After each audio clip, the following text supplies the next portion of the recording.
Hello, my name is Edward O'Toole, and this is my lifestyle change project, week 2.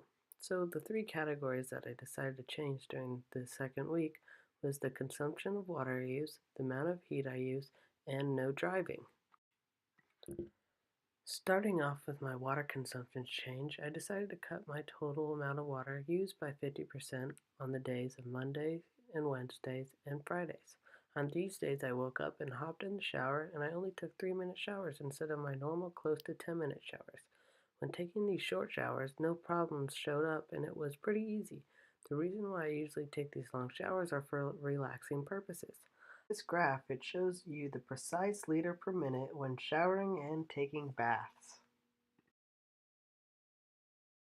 I also limited my water usage by turning off running water when using the sink, so whenever I brush my teeth, clean the dishes, or etc., I never let the water running. In my opinion, this is a really easy lifestyle change to be on top of. It doesn't take much effort or work to turn off the running water when using the sink, and it makes a huge difference. When looking at the graph, you can see there are four major contributors of household water use: showers, faucets, toilets, and clothes washers. When carefully focusing on a couple of these aspects of water usage, you can greatly lower your water amount. So, on Mondays, Wednesdays, and Fridays, I also decided to cut down on the usage of heat I use.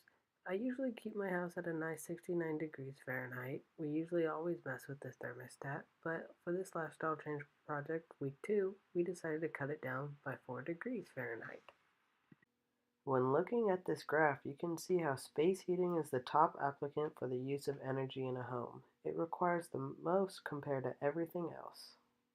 This change, in my opinion, was one of the easiest ones to do. The only effort of change was to walk into my living room and change the thermostat. This change does cause some discomfort because it isn't that pleasant to sit in a cold house, but the change can be easily achieved. So my third option was no driving.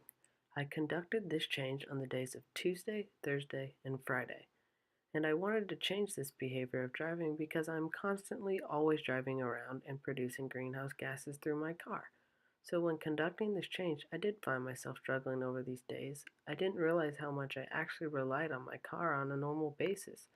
When summing up my overall experience of the Lifestyle Change Project, I have definitely learned a lot. I have been eye-opened through this project. I have learned that I do take advantage of certain things, especially when it comes to the amount of water I use and the amount of gases I produce through my car.